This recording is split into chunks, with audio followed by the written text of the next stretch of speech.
Unscripted, the live show where we go off script with creatives, builders, and founders who are making meaningful change in their communities. I'm your host, Melissa Simmons, and today we're diving into the world of family, healing, and communication in the digital age. Today, my guest is Erica Liss, the brilliant mind behind Peace Post, a communication platform designed for co-parents who want to reduce conflict and focus on what matters the most, the kids. This isn't just another parenting app, it's a tool rooted in emotional safety, clarity, and respect. So, with that, we are live and unscripted. And if you're tuning in during your lunch hour or just taking a break, drop your questions in the chat to join the conversation. And let's just jump right into it. Erica, how are you? Thank you so much for joining today. Hi, it's so great to chat with you. So I'm actually out in Batavia, so not Chicago. So this is wonderful to connect online. Yeah, so last week was Tech Week, and we actually, just to kind of backtrack, we actually met at 1 Million Cubs, which is a really wonderful community for techies, for entrepreneurs, for anyone who's curious. Who's anyone who's building things, and I just love that meetup so much. It's held on Wednesdays at Workbox in Yep, Fulton at Market, 9 a.m. Yep. and they provide the coffee, and entrepreneurs can present their projects if they want, or just sit in and learn about what else everyone else is doing in the community. So I really love that community. It's awesome. Yeah, and we had the pleasure because I've kind of slowly started to get into the tech community. So I've met some really fantastic people, yourself included, and really starting to realize how Chicago is really up and coming when it comes to technology and people that are really trying to make a positive change in the community, both Chicago and worldwide. So I Yeah, like. and so last week we had Tech Chicago Mhm. week, which was just so many different events hosted by different organizations all over the city. I had a lot of fun. I went to different neighborhoods that I never otherwise would have visited. What kind of sticks out to you? Like, what events did you like? Did you hear about? Did you learn the most? There was a lot of really great ones. I think there was one, it was AI in the Windy City. And I think it was really fascinating the way, first off, how the founders or the people that hosted it really set it up as more of a networking opportunity. So you got to talk to a lot of different people, and they had presented a lot of questions that were kind of interesting to say, like, what is I'm trying to think of a more creative one, but it was like, what is one of the worst ways you've seen AI implemented, or something along those lines. And I just thought it was really interesting because everyone's always trying to think of like the best way, but then there's always people that fumble with AI, right? And there's always those people that are just don't necessarily hit the mark. So I thought that was a really cool one, but then you also got to see the human side of it. Because when we talk about tech, it can get very, you can get in the weeds very quickly. Yeah. So having this event that really brought people together and their stories, I think was fascinating. But then there's, I don't know, I went all over the city. I think I probably attended 7 or 8 events. Wow. And I think this is you have to correct me if I'm wrong, but I think this is Chicago's third event, is it not? Or have they been doing this longer? Um, you might be right. I'm not super positive on that. I know I went last year. That was my very first Mhm. year. That was like my intro to the tech scene. And it was just one event. It was like the summit, hosted by P33 and, Mhm. all those other organizations. But I really enjoyed this year how it was decentralized and there were events all over the city. One that sticks out to me was the investor panel that I attended at Level Up Coffee in Bronzeville, and that was hosted by Camp Cafe. or camp events, and what they were calling the event Camp Cafe. So that was just it was a fireside chat, a panel with some local investors and VC people. They had catered lunch or catered brunch and a DJ, and that's just totally my jam is like coffee, DJ, networking vibes. And that Oh, was super chill, super laid back, but very informative, especially if you're like dabbling into the VC world, which I've kind of started leaning towards lately.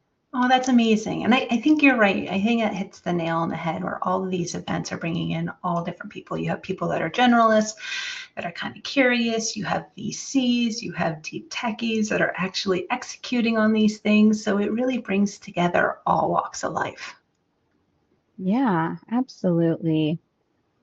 So let's just jump into Peace Post. Sure. When I met you, unless there's another event of No, topic I'm you. excited to chat about Peace Post. Okay, yeah, because when I think another one of our colleagues connected me to you, and she was Mhm. like, Erica has a high conflict co-parenting app, and I'm like, where is she? I need to talk to her. I have a 3-year-old toddler, as pretty much everyone knows, and so this is something of high interest to me. So, what inspired you to create Peace Post, and what gap did you see the way co-parents were expected to communicate? Yeah, so, we talk about co-parenting and we talk about divorce in the United States, and it's already a $50 billion industry, which is terrifying, right? Mhm. And statistics aren't in people's favor. It's 50-50 shot of getting divorced. And of those, they say between 15 and 30% can be high conflict. And those high conflicts can be very ugly. And you can talk 30 to $60,000, for a high conflict divorce. And when we talk about high conflict, we're talking about abusive. We're talking about whether it's emotional, it's a physical. And when you have children in the middle, you don't have the option of blocking somebody. So for me, the lowest hanging fruit to support parents, I felt was communication. Like if we could stop that loop, because you have people that get into this mindset if I can just communicate X. So then you start to send these paragraphs after paragraphs or these long emails, just thinking if I can just communicate. The issue is the people on the receiving end, they are not working towards communication and resolution. A lot of times they're dealing with control. And so there is a mind shift change. So the idea with Peace Post is more of an education platform to try and arm people with the knowledge. So we're using something called Gray Rock with it, which is going to be communicating in short, neutral, concise, child-focused communication so that they learn the tools along the way. Because at the end of the day, we want to get off of that cycle, that roller coaster is constantly go up, down, up, down. And no, let's stop it before it goes. Let's try to save the lawyer bills. Let's try to save, all these very stressful times. So the caveat being, we're not mental health. We're not telling people, we're not diagnosing people. We're not giving legal advice. But what we want to do is arm people with, maybe you don't need to go into a long explanation. Maybe some things don't need to be responded to. So our platform is meant to work in conjunction with co-parenting apps, things like OFW, Talking Parents, if you're able to text. So it's just another tool in people's arsenal. And think of it, it's kind of like in your back pocket. How many times I'm sure in any relationship, have had to deal with, can you believe I got this message? What would you do? What would you say? Well, what if you had that convenience and it right in the back of your pocket? So that was some of the idea behind Peace Post, is to really support, I think, a community that's been underserved and just give them the tools to succeed. Yeah, and I love that because I think, like you said, this is a community that's underserved. Sometimes when people go through difficult situations, it's hard to talk about, and it's like, what am I going to do? Like, Mhm. use Chat GPT, so I love that peace post is centered in emotional safety, psychological safety, neutrality, um, and education, Mhm. arming you with those tools to just be able to pull out whenever you need them.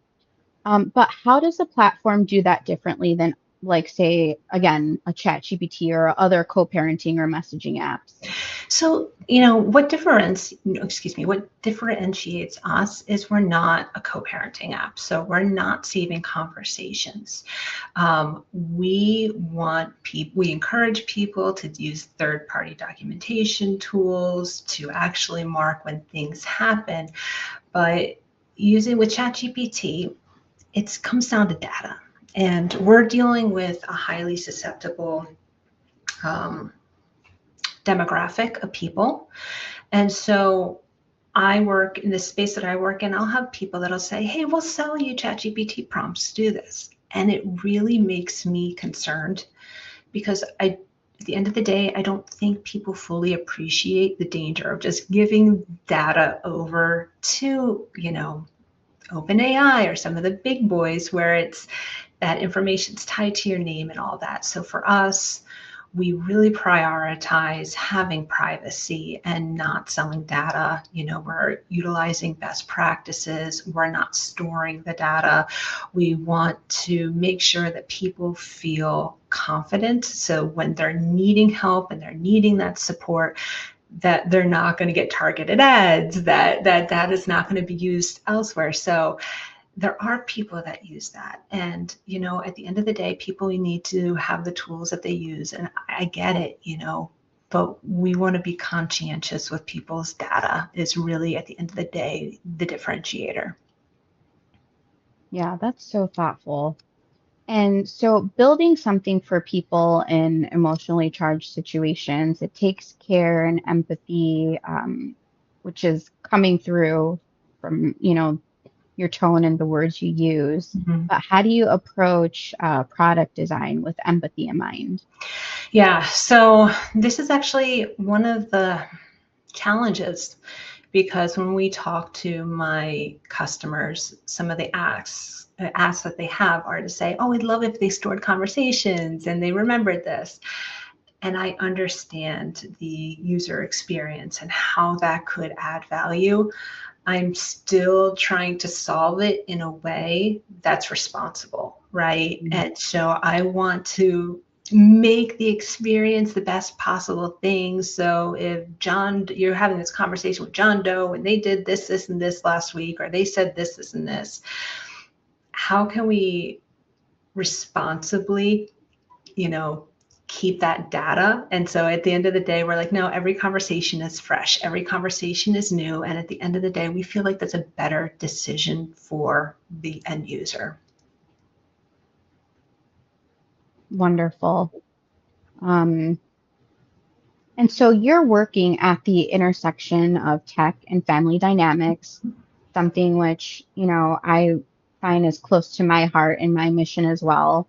What are some of the things, what are some of the most unexpected things you've learned from your users or from collaborating with community members?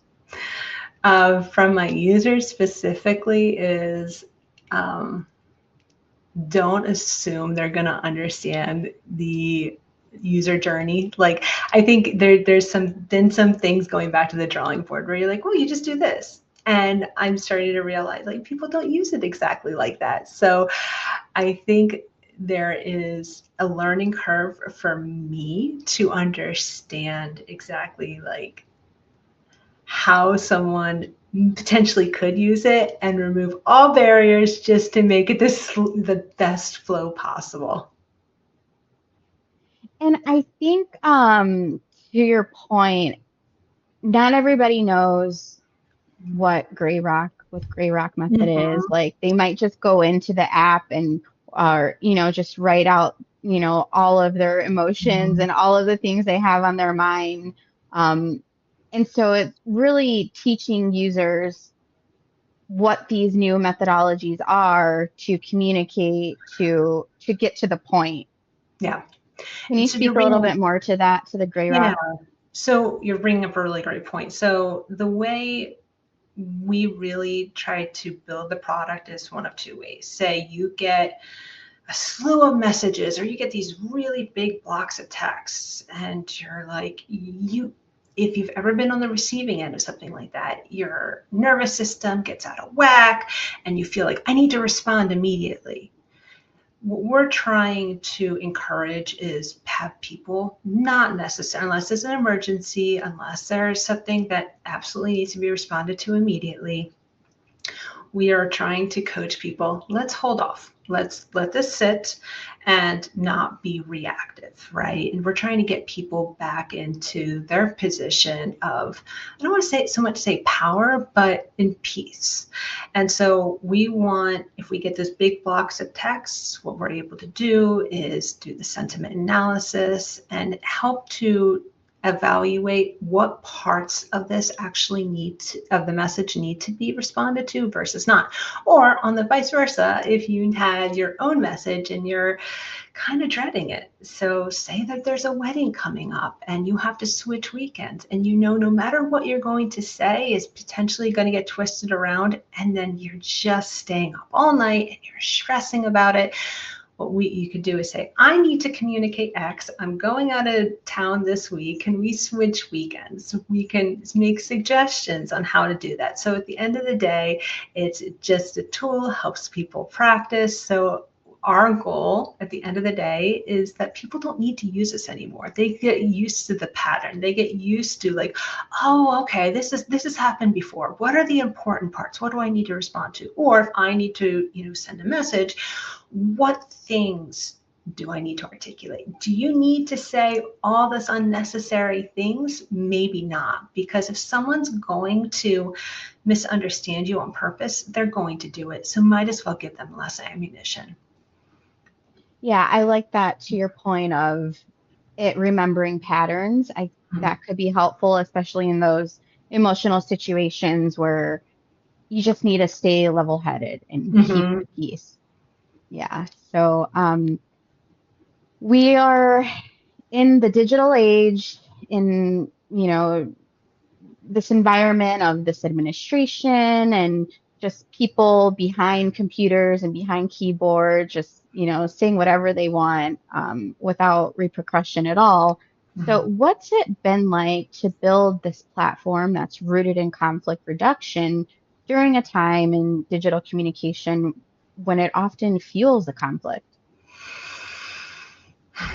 I mean, at the end of the day, it's a digital product to help try to reduce conflict. It really hasn't, for us, our demographic is specific to parents. And so their main objective and what we're trying to teach them is only rooted in things related to the children. So if you have an ex or if you need to communicate with somebody and they want to go on to a tangent about X, Y, and Z political thing, or if they want to go into the weeds somewhere else, not relevant. It needs to be specific to children only. I think, if anything, the bigger challenge now is how fast tech is moving, how new models are constantly coming out, new regulations, new security concerns. I mean, we just learned last week about the T app and how the challenges facing them. So I think that the conflict as regards to children are always going to be there. Parents are going to have to raise children together. But I think for me, at least, the bigger challenge that I'm dealing with is how fast everything is moving and trying to keep up with all of the technology advances, all the laws, and making sure that we're staying ahead and staying with best practices when it comes to Peace Post.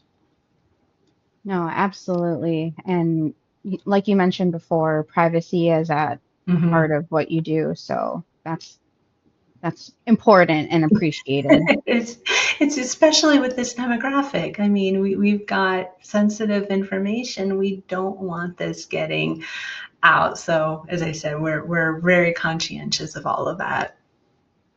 Yeah, thank you. So Peace Post is a solution, and it's also a part of a broader conversation around co-parenting, parenting culture. How do you hope to shift the narrative through this work, and what do you hope will be the platform's legacy? So it really comes down to using AI for good. I've seen a lot of applications for AI that are fun and they can kill a lot of time and you know, they're fun and artsy and or they help with efficiencies. For me, I want to democratize something that I feel has been gate kept. You've got Mm, coaches, you've got experts that are charging 200, 300 plus dollars an hour to do what we do for $9.99 a month. We want to make this information readily available so that people can have all the tools in their arsenal. Now, again, I know I said this before, we're never going to replace a therapist. We're never going to replace a lawyer, your community, your support team. It's just another tool in your arsenal. yeah, and for people who, again, don't have, Mm-hmm. the time or resources to invest into a therapist or a lawyer, this Mm-hmm. isn't just another resource to help guide the wave of parenting is such an emotional roller coaster as it is. And so you're dealing with two different personalities. Yeah. So I think that this is a great way for like to introduce the self-help into the co-parenting, which is, if you don't have that community or you don't have your tribe, it's just one little small way it can be helpful. Yeah, and I think it's important to differentiate. Like, not everyone has a really challenging situation. If you look at the numbers, you've got, 70% of people that have, you know, fine relationships with their co-parents and they're able to communicate and they're able to do that. That's wonderful. And I'm so happy. But that is not who Peace Post is for. Peace Post is for the people that really struggle with the communication.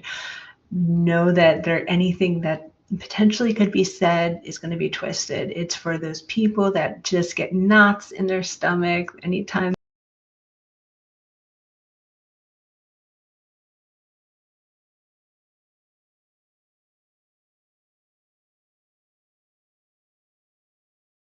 they know that they get a message from, their co-parent and because of the history. So for us, it's a very niche little segment is who we're, trying to support. It's parents that are, have children. They want to put the children first. And so how can we help them? Let's help with the lowest hanging fruit. It's the communication. How can we help them communicate more effectively so that conversations don't get drawn out? It's so that maybe lawyer bills don't keep adding up. Maybe it doesn't turn into a 1 week fight. Sometimes it's just saying okay at the end of the day. And this is a process and it's learning to take your power back at the end of the day. I love that. That's going to be the pull-out quote. Um, so what's your vision for Peace Post, where it goes next, and how can folks get involved with the mission or support? What can we do? So, got some really exciting things in the works, to be honest. Currently, we're working on a mobile applications because right now it's web only, and as it serves its purpose, but I understand aesthetically there are some things that can definitely be improved. So we're making progress there. So fingers crossed that we've got some great news coming very soon.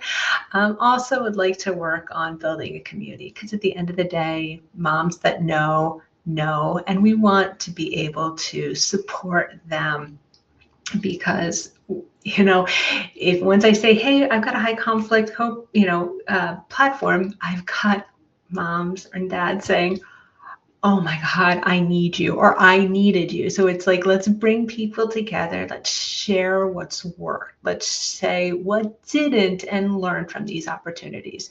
So I think that's something that I need to put on my to-do list, is put that community together so everyone can join.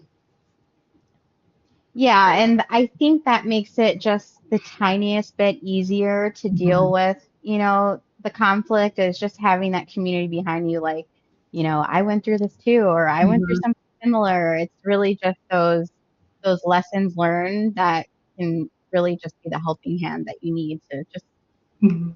take a step forward in the right direction, in a Exactly. positive direction. Exactly. So we have a comment from Lorena. Thank you for joining, Lorena.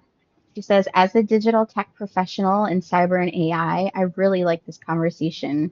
What a powerful tool for Mhm. sparking meaningful discussions to empower co parenting by offering ways to be more intentional in how we choose to engage with one another. I really appreciate the idea of the platform as a support tool, one that empowers a deeper, more peaceful connection. Thank you, Lorena. Yes, thank you. That means so much. And so I've had such a wonderful conversation about this. I mean, again, as I said, it's been so intriguing from the moment I heard about you and met you. I really appreciate, somebody in the tech world bringing co-parenting, parenting in general, to light at the intersection of tech and family. Yeah. So I think this was a wonderful conversation. Oh, and I'm so grateful that you were willing to share your stage with me. It's been so lovely getting to know you over these last couple of weeks, and it was so fun bumping into you as many times as I Yeah. did last week. I'm like, oh my God, there's Melissa again, again, again. So, I hope that continues. Yeah, no, we had no idea we are gonna bump into each other as many times as we did. But again, Chicago's tech scene it's a Mhm. small, tight-knit community. It's Mhm. awesome. There's so many cool people. So it's been nothing but love. But before we end today, let's wrap up with our Makers Unscripted lightning round. Just a few quick questions, and just say the first thing that comes to mind. Okay. One word you'd use to describe co-parenting today. For everybody, or Just for you, just like how is it for you today, or from the last week? What's your word that you would use to describe it? dynamic? Hmm. What is your favorite way to clear your head after a tough day? Sauna. Ooh, hot, Mhm. steamy. I like a walk myself. What's the last thing that made you feel deeply hopeful? My first cup of coffee in the morning. Mm, same. Or the third. Oh, I know. Besides Peace Post, what app or tool can't you live without? My notes app. Hmm, Oh, man. I don't know what I would do without it. forget everything. Everything. What's something more people should normalize about parenting or family structure? It's okay to not be on all the time. I You love got to that. give yourself grace. Intentional rest. And our last question, fill in the blank. peace is?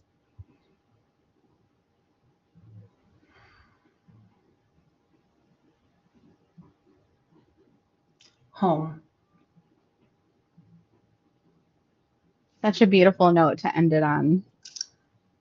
I'm so Thank grateful. you. This has been Yeah, wonderful. Absolutely wonderful. yeah, we had a blast. And uh, for anyone who wants to reach you, where can they find you? Um, I'm here on LinkedIn. Feel free to reach out here. I'm also at info@peacepost.com if anyone wants to shoot me an email. And then I'm pretty active on Instagram, and I promise to be more active in the coming weeks. So I will likely I'll be posting a lot more, maybe booking some hours for people that want to actually have some conversations.